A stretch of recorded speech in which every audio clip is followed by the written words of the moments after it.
Well, g'day, and welcome back again to Jiaoqing. And today you find we're sat down in a park. We're sort of got a lake over here on our right. We've got the mountains over to our right. Oh, we got a beautiful storky-looking bird flying over us. Yeah, today we're doing something a little bit different. We've just ticked over 900 subscribers, so we're actually going to do a video. We're going to respond. I've got a heap of responses, a heap of comments here from various videos. We're going to do some responses. First up, apologies to Mr. Tony. We actually went out yesterday and made this video. I was using my 360 camera. We went right out in the east of the city, back behind us here, and yeah, walked around the lake, responded to a heap of comments. And unbeknownst to me, I had my bloody 360 camera set on time-lapse. So I got nothing. So we're out here again. So we're going to go through some comments, respond to some of the comments that have come up on my videos. And yeah, just respond to them. Give answers to some of the questions. Maybe comment a little further on things that people have said. So yeah, I've got 5 pages of the comments here, so I don't know how long this is going to be, but we'll see how we go. So, comments. From our Dinghu performances for the National Day holiday. The camera captured the fireworks very well, thoroughly enjoyed it. Yeah, I wasn't sure how that would come up. I was using a 360 camera. I've not tried to capture fireworks on that camera before, and yeah, I was impressed. They came up good. I was pleasantly surprised. So I'll definitely be looking at doing some more of that in the future when we have fireworks. Now I know that it works. Next comment. A look at how the roads in Jiaoqing have changed over the years. MyTube 3005 asked, which map app do you use? I use Baidu Map, but it's not as nice and detailed as the one you showed. The one I showed was Baidu Maps. You probably want to go into the settings of that, maybe turn on I think I have the satellite view turned on and some other detail, which I can't remember what it was off the top of my head. There's also another app I use, Colorful Clouds, which is a weather app, but you can actually go around the map and everything is still in Chinese, but it's in Pinyin, not using Chinese characters. So it's much easier for me, you know, Pinyin, I can handle Pinyin okay, because they're using the English characters, even if it is spelling out Chinese words. I can find places and stuff with that. So if you're looking for places, I would recommend Colorful Clouds. Give that a try. It's all one word, I think, Colorful. So it's the American spelling of colourful, not the British. And then clouds. Yeah, it's a good app, seems to work pretty well. But yeah, the one that you saw was Baidu Maps using the satellite view. You've got to go into the settings. If you're not good with Chinese, get a Chinese friend to go in and do that with you, help you out. But yeah, you can get really good detail on that Baidu Maps. It is very good. Right, a bike ride on the opening night of the National Day holiday. Taklao T5W said, this is only a 4th tier city in China. Your safety is everywhere. I was under the impression, I've been told it's actually a 3rd tier city, not a 4th tier city. But I don't know, you might be right. Someone could have given me duff information, I'm not sure. But your safety is everywhere. Yeah, me and Tony talked quite a bit about this during our video. In my 7.5 years here, I've never felt unsafe anywhere I go. And Tony's said the same. He's been here 17 years. He said exactly the same. Never felt unsafe anywhere. You know, I've been out, you know, can't sleep, 3 o'clock in the morning, go out for a walk out in the, you know, little back alleys and stuff. Everywhere you go, you just feel safe here. It's great. A lot of people complain about all the cameras here. You know, they talk about how many cameras are watching you and stuff. And it's an invasion of your privacy and freedom this and freedom that. And for me, the greatest freedom you can have is the freedom to go out, live your life, do as you please to do, and feel safe. And that's what you get here. You know, if you're not planning on doing anything wrong, what's the problem with the cameras? I never understood people having a problem with security cameras watching you. So, yeah, it's a strange... Yeah, I just don't understand that argument. Next, a look at how the roads in Jiaqing have changed over the years. So, I'm going down in order the comments came in, not necessarily in the order that the videos are made. UK Kenny says, you guys should get a DJI drone and show us some decent aerial shots. That is on the cards for the future. I actually have a DJI Phantom 4 at the moment, but it's getting old. The batteries are not what they used to be and stuff. And it's really big. It's big and bulky to carry around, so I don't really take that out much. I'm in the process now of saving to buy a Pocket 3 camera for the handheld stuff, so I'm not using my phone. I'll save the 360 camera for my bike, and then the Pocket 3 for, you know, walking around stuff. Once I've got the Pocket 3, which, you know, hopefully is going to be in a month or two, then we'll be saving for two drones. I'm actually looking at two different drones. I'll get the DJI Mini first, the new Mini, because that is much easier to fly in places, being a smaller, lightweight drone, less restrictions. But I'm also planning on getting the new Mavic. So yeah, in the future there will be drone shots incorporated into the videos, but not just yet. Right. Next video was a walk around Yanyang Lake in Dinghu. QT81 said, would I be right to say that the Yanyang Lake Park of Dinghu is equivalent to the 7-star crag scenic area of Duanzhou? Yes, you would be right to say that. It's the same sort of deal. Nice lake in the middle of the city for people to go walk around, lots of recreational areas. Probably not as pretty as 7-star Lake with the crags and all the other stuff around the lake yet, but there's still a lot of stuff. There's a lot of development still happening out there, so it's definitely on the cards that in the future it will be as good as 7-star Lake. It is a beautiful spot. Like I said in the video, it's the first time I've really been out there and had a look around. The last time I was out there, it was still very new. They'd only just started sort of doing stuff out there. A look at how the roads in Jiaqing have changed over years. Back to that video.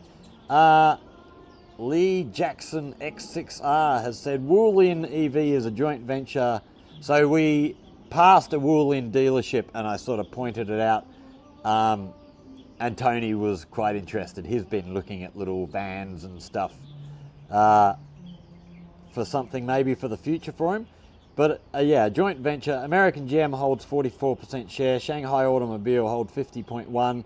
And the rest of the shares are held by a local company in Liuzhou City. Woolin also has a few factories in Indonesia and Malaysia. August sales, 132,000 vehicles in August 2024, 145,000 vehicles in September 24. That's an amazing amount of vehicles. In my mind, I don't know, maybe for the car industry it's not that big, I don't know, but to my mind that's a lot of cars being sold. I knew there was a company that was involved with GM. I wasn't actually sure which one it was, so Woolin is the one. Right. A big night at Dinghu. Timmy 1992 said, it's beautiful to see how society can be united as if they were part of one family. Maybe it's just my Asian blood on my father's side, but I'd really like to live together like that. Greetings, Scott. Thanks for taking the time to record your videos. Well, you're welcome. You know, I enjoy doing the videos. It's something I enjoy getting out, enjoy showing people the sites that we see here, trying to just show some of the truth. I don't really go out for debunking videos and debunking all the rubbish that's talked about China. I figure if I just go out and show what I see, you know, people will debunk things in their own minds. And as for how society can be united, it is one of the things I really love about China. You go somewhere and you need help, you need directions, whatever you need, you ask someone to help, people help you. It's just, and for the longest time I thought it was because I'm a foreigner, I get treated specially. But I've been out with a lot of my students over the years, they get the same treatment. Everybody just seems to be willing to help out. If people are busy, they'll say, oh, sorry, I can't, I've got to run. But generally, if people have got time to help someone out, they help someone out. People just get on. There's no aggro. I've never seen aggro here in China. Occasionally people will have a short temper and rah, rah, rah, they'll bark at something, but then it's over and it's finished with. There's no the other person coming back and it ends up in fights and all that sort of stuff. So no, it's a really good thing about, and I don't know if it's just China. It might be Asia more generally. I'm not sure, but it's definitely here. A bike ride on the opening night of the National Day holiday. Hank 60 Dom said it's not very often you see this city, so this is a nice change. Thanks. Yeah, there was very, very little content around Jiaoqing until, well, Tony, I don't know if Tony was in I think he was in Jiaoqing when he started his channel, but then he moved away, so there was nothing for a while. Then I started mine. We've got Tony back here now. So yeah, there's a fair bit of content coming out around Jiaoqing at the moment. I don't see myself going anywhere, so I'll probably be doing content around here for a long time to come. Don't know what Tony's long-term plans are, but I think he'll be in China for a while, whether or not he's here. Yeah, and it's nice sort of showing people places, everybody sort of sees stuff about Beijing or Shanghai, Guangzhou, Shenzhen, the big places. But there's a lot of these little places that nobody knows about. I love getting out into the countryside, going to little villages and stuff, going to places and showing places that don't get any coverage outside of China. It's great. A bike ride on the opening night of the National Day holiday. Oh, I don't even know how to pronounce this. Hikaru 6633 says, is the X4 good to use? Wondering whether to buy DJI or Insta360. Lol. If you're talking DJI, I imagine you're talking about the DJI action camera. It's called the Osmo Action, I think. They've just released a new one, the Action 5. Depends on what you want to do. The X4 is great for on my bike. I love that. It is easy to use on my bike because it films everything. I don't have to focus on where my camera is pointing while I'm riding. I'm focused on the road, focused on, staying safe. And the 360 camera captures everything, and I can go away and reframe everything later. If that's not really something you need, the action camera might be better. Insta360 also have an action camera, worth looking at that. That's very, very good as well. It's got some things that I would put over the DJI action camera, but then the DJI have other things. You'd have to look at what you want it for, what you want to use it for. I've never used action, so I can't really, I wouldn't recommend that. I've seen reviews, so I'd say, yes, I would buy one if I had a use for one. I don't really have a use for one at the moment. But the X4, I've used it. It's a great camera. I love it. And yes, I would highly recommend that. Okay, back to a look at how the roads in Jiaoqing have changed over the years. JXMAI7687 says, experimental schools are testing grounds for new education programs or curriculum. So yeah, that's good to know. I've seen a few of these, they call them experimental schools, kindergartens, primary schools, middle schools. I don't think I've seen an experimental high school. Maybe they're not willing to experiment with high school because students are really working to get into college. They don't want to change too much. But yeah, it's good to see that there are schools that are trying new things, experimenting with new ways of teaching. Um, yeah, you should always be doing that. A bike ride on the opening night of the National Day holiday. Timmy 1992 again. Wow, it's a dream come true to be able to go out for a walk like that at night. Something unthinkable in today's Western world. Yeah, I've mentioned that. Even my hometown, which is, you know, compared to anything in China, my hometown's tiny. It's only, I don't know what the population would be now, maybe 30,000. But even there, you know, there's places I wouldn't go after dark. Just no. Just would not feel safe. And as I said earlier, I've been all over this city, daytime, nighttime, early morning, late evening. Never felt unsafe anywhere. Been to other cities, never felt unsafe anywhere. I actually commented back, and then he replied again. It's quite a long comment. Several times criminals have tried to rob me while I was going to school, when I was in high school, returning home from studying, going to a store near my house, going to work, returning home from work. They have shot me for not having anything to steal. I hope he means they have shot at me, not actually shot. I hope you haven't been shot. They have even tried to rob me while I was walking my pet on the street of my house. I can't even count the times they have tried to break into my property. It's not life. I don't want to buy a weapon either because I feel that the risk is double. Criminals never walk alone, and if one day they enter my property and steal it, criminals have more weapons to continue committing crimes. This society is lost. I'm obviously talking about Western society. I live imprisoned in my house without having committed any crime. However, criminals can walk the streets at all hours without any problems. Unless they have problems between them, obviously.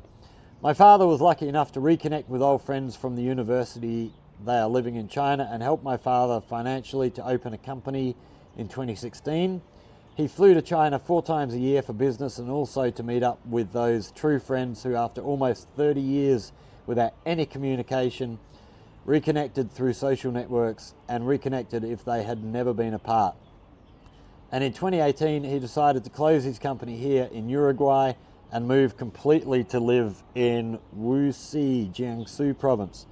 He was born in Taipei, Taiwan, and came to Uruguay in 1990. I was born in 1992. So yeah, a whole lot of stuff said there. The life in Uruguay, I don't know. I don't know anything about Uruguay. I can't really comment on that. I don't know how bad crime is there. But yeah, the reconnecting with old friends after 30 years. I love that sort of thing.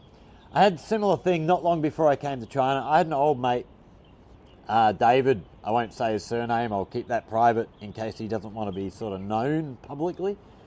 But we were friends back in year 3 in primary school. We met when I moved school to his school. And we became good mates. We were good mates for a few years and then totally lost contact. You know, I moved away to another town. We had no social media back there, no mobile phones, nothing like that. So we just lost contact. And yeah, a couple of years before I came back to China, someone mentioned his name. It might have been my mother mentioned his name. And I thought, shit, I'll get on Facebook and have a look, see if I can find him. And yeah, sure enough, we reconnected, sat down, had a few good chats. He's still a nice guy. Yeah. Yeah, and that was, I don't even know how many years that would. I think the last time we would have seen each other, we would have been 14. So that was probably a good 30 years, close to 30 years since we'd seen each other. And we reconnected pretty good. Right, a bike ride on the opening night of National Day holiday. Punlam6740 said, the place looks decent. Short and sharp comment. Yeah, it is a decent place to live, Zhaoqing. Like I've said before, it's not a big city. It's fairly smallish by China standards, not by Australian standards, but close enough to Guangzhou, Shenzhen. You can go to these big places, Macau, Hong Kong.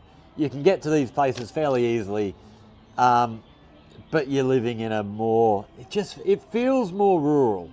Even though, you could hardly call Zhaoqing rural, but it has a more rural feel than those really, really big mega cities. I don't think I would want to live in one of those places. I've never lived there. I might be wrong. If I actually went there, I might find that I really enjoy it. But from the outside looking in, nah, it's not my.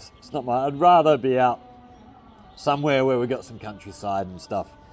Right, next one. National Day evening in Paifong Square. Tube 4MJ said, looks like a lot happening there. We are planning to visit Guangzhou next month for the Automobile Expo at the Canton Fair. Thanks for sharing. Cheers from Australia. Thanks for letting me know about the Canton Fair. It's something that it's a problem I've always had. I've never really gone looking for events. You know, I normally hear, oh, something's happening, let's go. I'm very spur of the moment. I don't really know. I've got to find out how to go and look. Where do I find events, you know, a month or two in the future so that I can make plans and go and visit some of these things. So now I've seen this, we've got the Canton Fair coming up, and especially the Automobile Expo. Actually, the Tech Expo as well. They do, I think, 3 expos. They do technology, automobiles, and household goods. I'd actually like to get over for all of them, but the automobile one especially. I'm big into cars, love car racing and stuff. So we're going to try and get over there. So Tube 4MJ, we might even see you there. If you see me there videoing, come up and say hello. I will be trying to get there. From the video, parachuting in China, who knew? Wong 2230, very cool, would like to try it. Yeah, I was really surprised to see parachuting. And maybe it's just because I've been stuck in sort of one place for so long. You know, COVID stopped a lot of traveling. I haven't seen a lot of sort of action sports stuff happening, but I haven't traveled that much. As I said before, I've got gear that I'm planning on buying, and once I get my Pocket 3 and my drone sorted out, I am going to start planning more traveling, getting further afield, and looking at some more of China, because I know there's a whole lot that I've never seen. National Day evening in Paifong Square, STV DMC 2011. Wow, seems lots happening in China. We were told China supposedly having a hard time. Yeah, I've seen for years people making predictions that China's economy will collapse within 7 days or within the next month. Yeah, and they've been saying that. I mean, I didn't start watching videos about China until I sort of came to China. And so I'm sure these videos have been happening since before then, but they keep making these rubbish predictions that never come true, and yet failure after failure after failure after failure, and people are still following these people and still believing what they say. I don't understand that, how someone can be wrong so often and still have such a big following and people still listen to them. I mean, blows my mind. Yeah, China having a hard time. Things are probably still a little bit tougher than they were pre-COVID. I think people are still sort of in the mindset of not going out and spending money and stuff. They've sort of realized that, oh, okay, maybe we need to just make sure we got a bit more put away for a rainy day. But it's not that bad. You know, things have slowed down, but they are getting back to normal. It's, yeah, life's pretty good here. All right, National Day celebrations getting underway in Zhaoqing. BMK 8018 said Chinese cars today are on par with, if not ahead of, legacy brands. And it's not just a price thing anymore. Yes, Chinese cars tend to be cheaper, but they're also loaded with a bunch of technology and amenities that legacy brands just don't have, at least in the same price class. That's why some Western countries feel they need to put 100% tariffs on Chinese cars. Not because they're cheap pieces of junk, but because they are cheap pieces of high technology that legacy brands can't compete with. There are hundreds of reviews on YouTube now of all the different Chinese EVs out there, and they are very favourable reviews. Yeah, I don't have a driving license here, so I've not driven an electric car. You know, the new cars that are coming out. But I've ridden in a lot of them. You know, a lot of my colleagues, a lot of people I know have electric cars now, and they are They're friggin' amazing. The technology in them is unbelievable. There's one thing Chinese in their cars love things to play with, whether it's the technology or just, massage seats and heated seats and this and that. They love their little extras. And another thing I've heard is that a lot of European brands, so like BMW, if you buy a BMW, say a 5 Series in Europe, and then you buy the same car in China, the Chinese version is actually, 2 or 3 inches longer because the Chinese want that extra space. For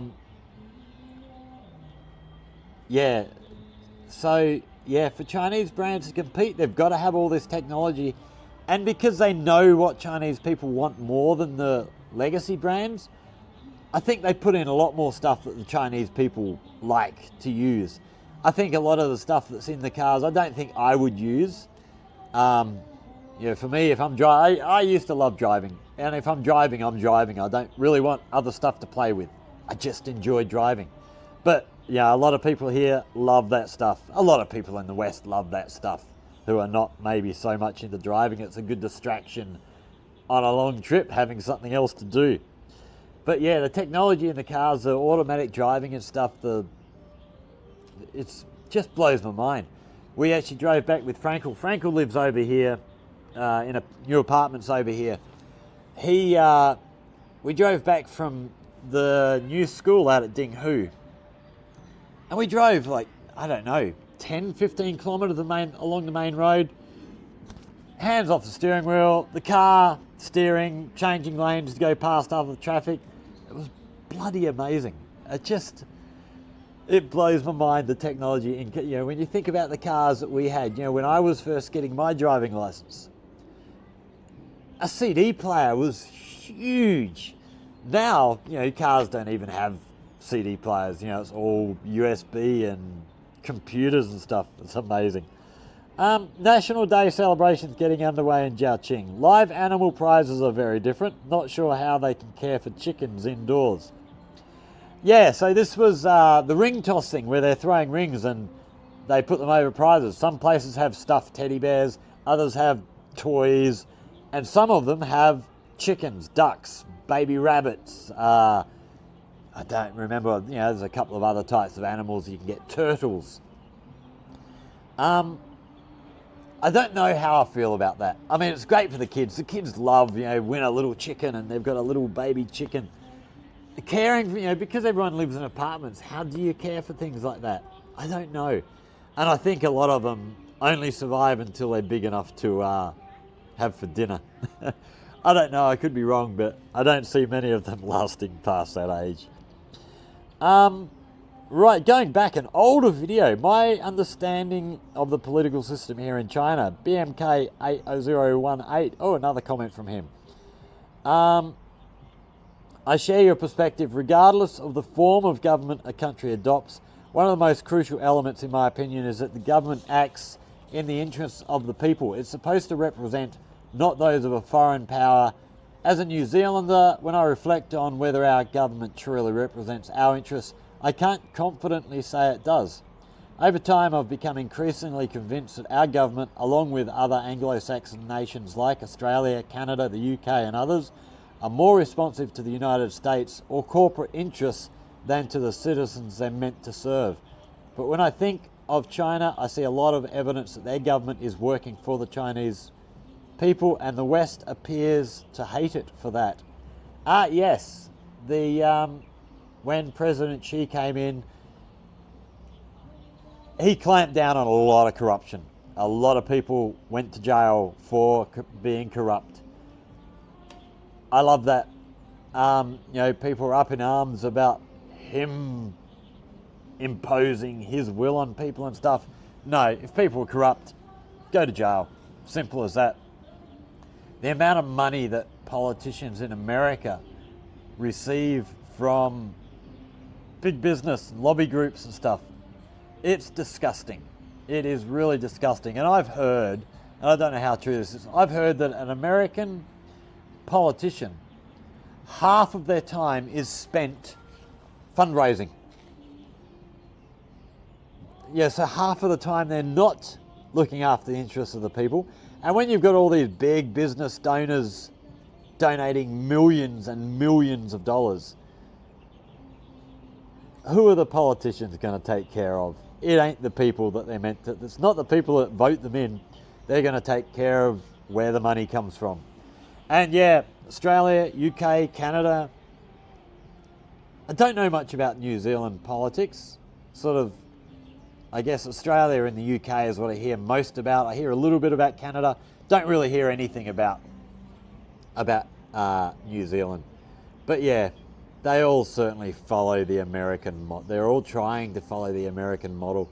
We've had politicians try and push for, changing things to make it more like the American political system, which, God, I hope that's never successful, because as far as I can see, the American political system is the most corrupt political system in the world.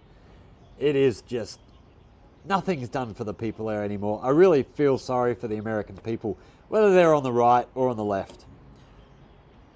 They're not taken care of.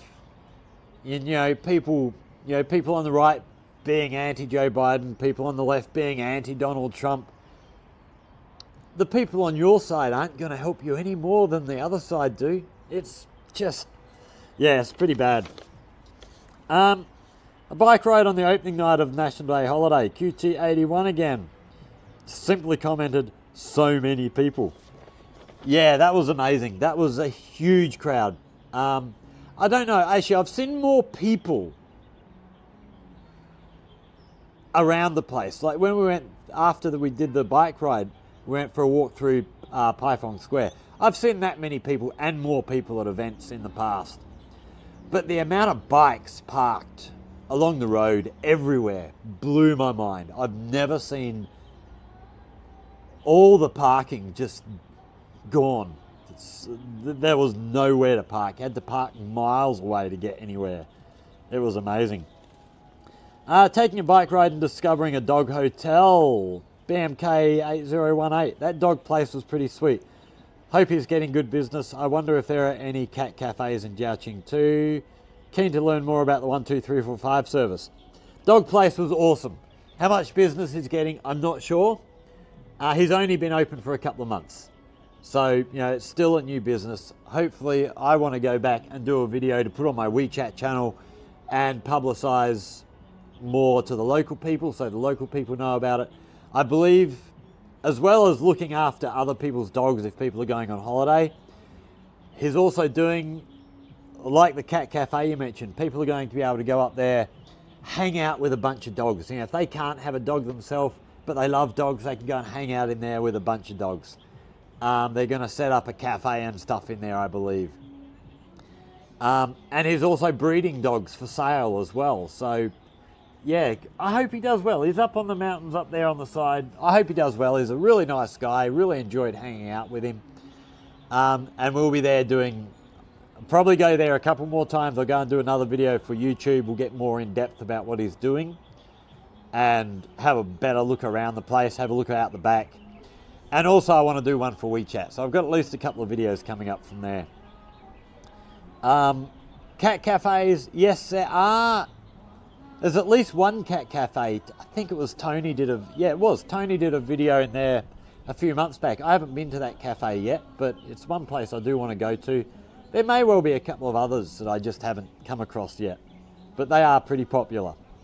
And the 12345 service, I'm actually looking for, my mate Frankel has got a friend who I think is the manager of the 12345 service here in Jiaqing. So yeah, I've got to try and tee up with Frankel. We're going to try and tee up a time when we can actually go in there, make a video, show you around, talk more about what they do, and have a look at that, because it is a really, really good service here that a lot of other countries could really do well to follow that service. It's really good. Empty drink bottle over there bumping around. Out exploring on the electric bike. I was impressed. Who's this? Minna T. Howarth. I was impressed that the streets and roads were so clean that there was hardly any litter to be seen. Yeah, this is an interesting thing. When I first came here, used to watch people would throw litter on the ground, wherever they are. If they open a drink, finish a drink, they just throw the thing on the ground. If they open a packet of whatever they're eating, they just throw the litter on the ground. And it used to really infuriate me because there's a bin just there. Why don't you go and put it in the bin? But the other side of that is that a lot of, especially elderly people, sort of the retired sort of age, get paid to go and sweep the streets, keep the streets clean and tidy. So if people stop littering, all of these older people lose that extra bit of income when they're retired. So yeah, I've stopped worrying about it. I still find it really hard to throw rubbish on the ground. I'm still looking for a rubbish bin. But it doesn't, if I see other people doing it now, it doesn't bother me anymore. I don't care. Because I know there'll be someone along in 5 minutes. Yeah, if you throw a drink bottle on the ground, there'll be someone along to collect it, to take it to recycling, make some money out of it.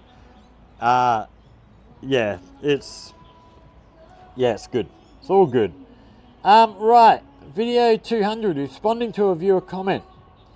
JCHU5424 said, keep going, the truth will finally be known by everyone someday in the future. I'm not convinced. I don't think the truth will be known by everyone in the future. Hopefully it becomes known to a majority of people in the future. There's a lot of misinformation out about China. And with social media the way it is these days, people get stuck in their little bubbles and they don't see the other side of things, which me and Tony we had quite a long chat last night about this actually, about people getting stuck in their bubbles and not, if they hear something opposite, they just abuse the other side. Then people are not willing to listen and actually take in, maybe learn some new information.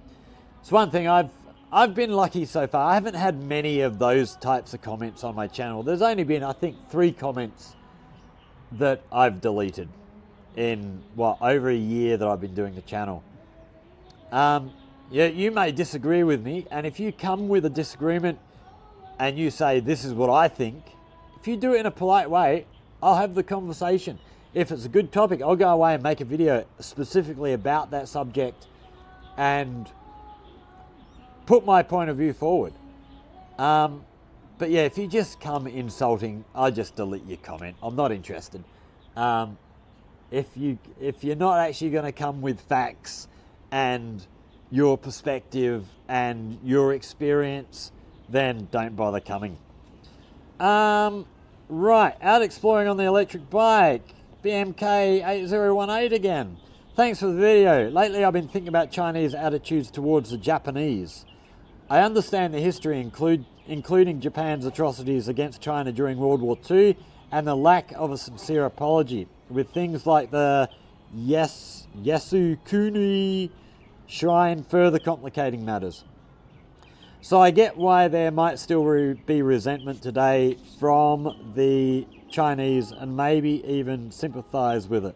However, some in the West, unaware of this history, see the Chinese attitudes as just prejudice and bigotry against Japanese. They even claim that Chinese schools teach children to hate Japanese people. As a teacher, are you required to teach any anti-Japanese sentiment to students, or have you noticed any of that? What are your thoughts about this? So let's go through that bit by bit, because this is a really interesting comment, and this is actually a subject I might look at doing a bit more research on and actually doing a video about this, because it is a quite complicated relationship. So, the history of World War II. Yes, people here are still very, very angry. I think largely, as you say, because the Japanese have never offered a sincere apology. And from what I understand, Japanese students aren't really taught what happened during World War II. They're given, if they learn anything, they're given a very, very sanitized version of it.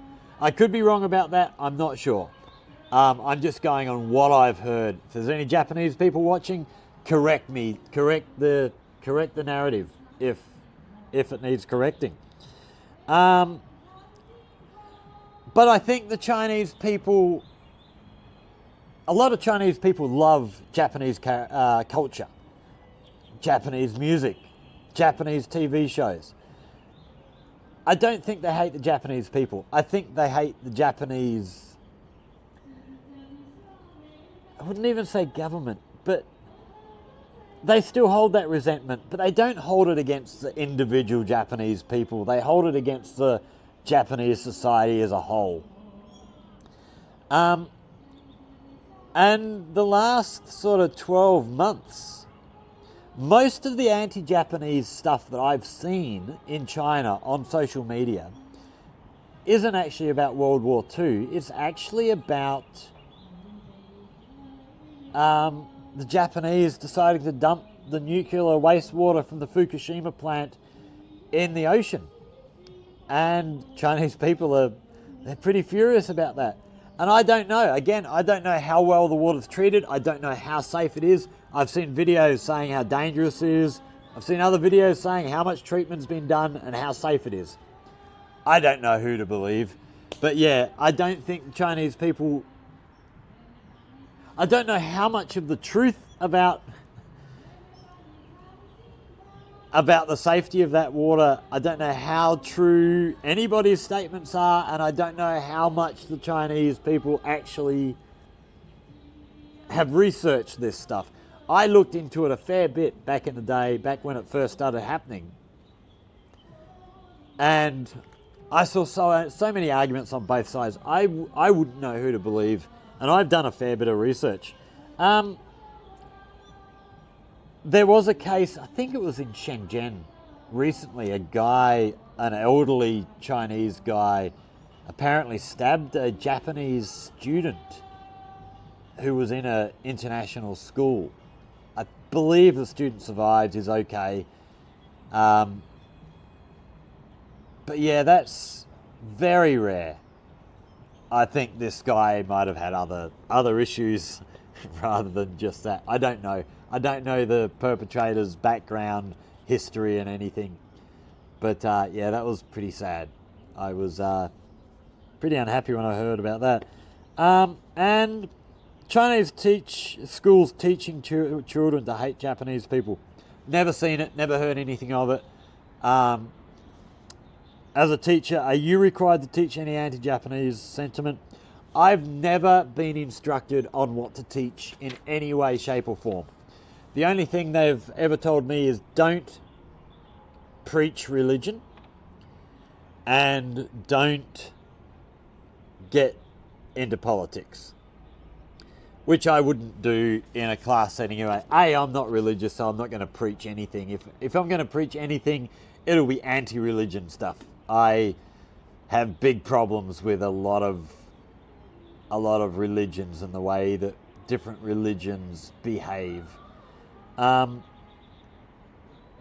Politics, I don't get into politics aside from, so with both politics and religion. I will talk about how things work in other countries. So Christmas time or Easter time, we might do a class on Easter and the history of it and why it's come about, and religion in that sense, but it's explaining the religion. It's not preaching the religion. I don't believe that, the Christianity, I don't believe in any of that garbage. So I'm not going to preach it, but I will explain, as a cultural thing. Same with politics. I'll explain how politics works mainly in Australia, because I know that. And I'll give broad sort of talk about the American system, the UK system, which I know a bit about both, but I don't know enough to go in depth. So the only thing I've ever been told not to teach, politics, religion. Steer away from them. But talking about them, the actual way they work is okay, but don't get political. So yeah, other than that, I'm not told what to teach. I have a lot of freedom in that sense. And really, I give my students a choice. What do you want to talk about? See, my job has always been basically to be a foreigner for the students to communicate with. So I will tell the students, what do you want to talk about? What are subjects that interest you? because I figure if they're talking about things they are interested in, they're more likely to actually communicate. And if they're more likely to communicate, they're more likely to actually learn. They're more likely to use their English. So yeah, it's really finding things to get them engaged. And that's the way I've found to be best. Next video, out exploring on the electric bike. QT81, wonderful excursion, but looks a bit dangerous on the highway. Was that the electric bike lane you were driving on, or was it the hard shoulder of the motorway? It was... The camera made it look a bit narrower than it was. There was plenty of space, and had the 360 camera on the bike, so I was watching the road. I was keeping an eye on the mirrors, making sure I knew what was coming behind me and stuff. So, no, as long as you're aware of what's going on around you, it was fairly safe. It is the hard shoulder, but most hard shoulders here are bike lanes. Yeah, they paint the line down the side of the road, and then to the right of that is, you know, motorbikes, electric bikes, push bikes, all that sort of stuff going there. And it was a great excursion. I am going to get out there and go further around the mountain in the future. I want to get further along. Right, next one was from a video from way back. Cashless Society. Peter McLaren 2665 said, here in Thailand we can pay for pretty much anything with the phone, but it's very slow. It's far slower than paying with cash. That surprised me. I can't imagine paying with the phone being slower than paying with cash. Here it's so easy. In fact, now, Tony's just set his WeChat Pay up, and I'm probably going to set mine up soon. Now you don't even need your phone. You just go in there, put your hand over the scanner, and it scans your hand. Picks up your prints on your hand and stuff. So if you're in a car, you can leave your phone in the car. When you go into the shop to get a drink, you just scan your hand, and it's unbelievable. Yeah, so I actually said to him, is it slower because it's a slower phone network, or is it slower because the app's just not up to scratch? And he said the phone network there is really fast, 5G and stuff. So I don't know why the apps would not be up to scratch, Okay, we've got a couple more left here. So, video 200 responding to a viewer comment. We've got a large comment here. BMK8018 again. Xi Jinping praises Deng Xiaoping's reform and opening up as key to China's modern success and is committed to deepening these reforms. While China still uses communist socialist labels, they've shifted towards pragmatism, something the Soviets, Russians, never did until after it collapsed and dissolved. Deng's famous quote about not caring if a cat is black or white as long as it catches mice reflects this. Whether through socialism or the free market, results matter. Ironically, China now criticizes the US for violating free market principles in international trade. So true. Highlighting China's cooperative approach rather than spreading ideology globally.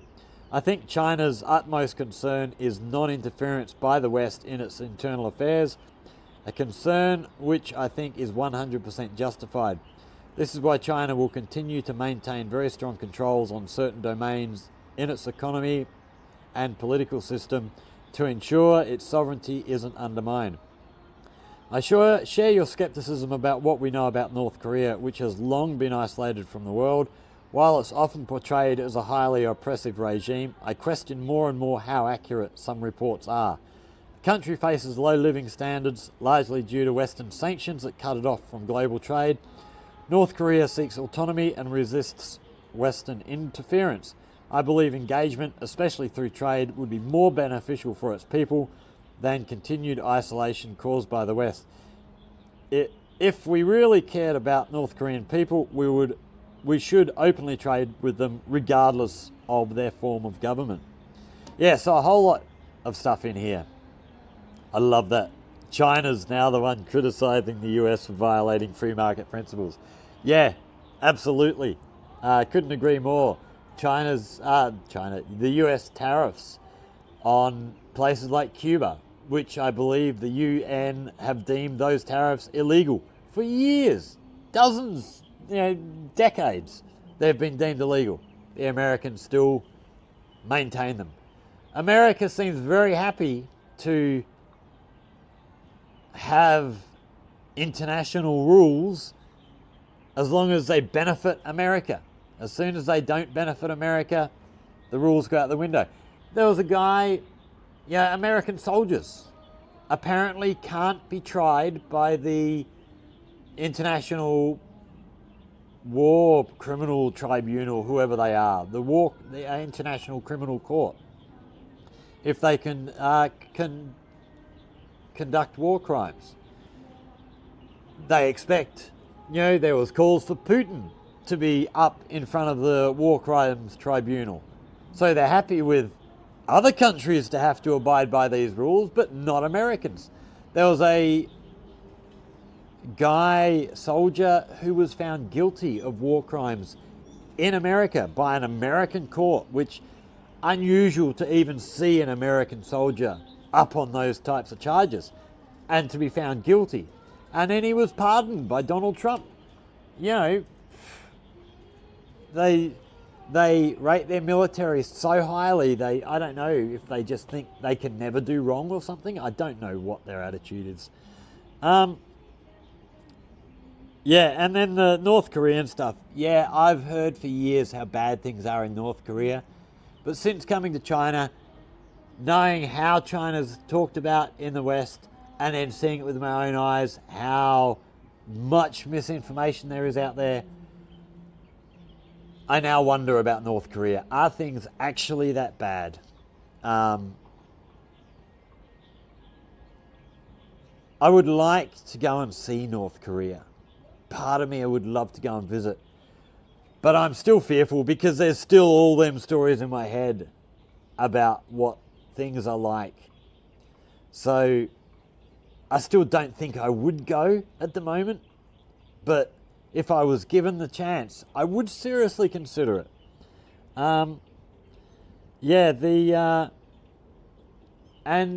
if things are as bad as they say, as I mentioned in the video, responding to a viewer comment I mentioned, is it because of the political system? Is it because of the North Korean government? Or are things that bad because of the sanctions that Western countries put on North Korea? Is it actually the fault of the North Korean government? I would be very skeptical to simply blame the North Korean regime for how bad things are. We should openly trade with them regardless of their form of government. Yeah, I agree. You should be trading with them. If you want to get rid of the North Korean regime, the best way to do that is convince the people to stage an uprising. How do you do that? You show them a better way. You show them that way by sending your products there, sharing your technology, by doing all this stuff, letting them see how things can be better. And if you're not going to show them that thing, they're just going to go along with the government they've got. Last comment from the Searching for a Tower in Gaoyao video from Glenn Thompson, 8313. Love your work, Scotty. Ozpost misses ya. So Glenn was a old work colleague of mine back in my Australia Post days when I worked as a postie. Really good guy, really nice guy. A lot of time for Glenn. Thanks for the love your work, Scotty. But Ozpost misses you? I don't think Ozpost misses me at all. I spent a few years working for Australia Post, and it just became ridiculous with health and safety. Yeah, how much stuff you're allowed to put on your motorbike. I'd love to bring some of them executives who make all these garbage rules out here. Have a look at what people do with motorbikes here. And there's very, very few accidents. It's another thing I love about China. They do have rules about health and safety stuff, but they're more guidelines and rules in a lot of senses, in a lot of circumstances that I've seen. There would be certain things where there are set rules, but Chinese people are still largely responsible for their own safety and their own well-being. If Chinese people want to do something dangerous and hurt themselves, that's on them, as long as they're not hurting other people. If you do something stupid and you get hurt, well, tough luck. So we're going to end there. That's the end of our comments for now. We may well be doing another of these videos. Well, actually, we will be doing another of these videos in the future, because they're easy to make. I enjoy going through some of these comments, responding to some of these comments. So we'll definitely be doing it in the future. So yeah, if you've enjoyed this, hit that like button, share, subscribe. If you've got a comment about any of the comments, hit us up down there in the comment section. If you've got something you'd like to learn about life here in China, in Guangdong, in Jiaqing in particular, again, hit us up down there in the comment section. If you come up with a good idea, we'll go away, we'll make a video and put it out for you. But for now, that's it for now. I'm going to duck into the city. We're going to go and buy some stuff in the supermarket for dinner, and then head home and do some cooking. So thanks for watching, everybody. Stay safe, and we will see you all in the next one. Cheers.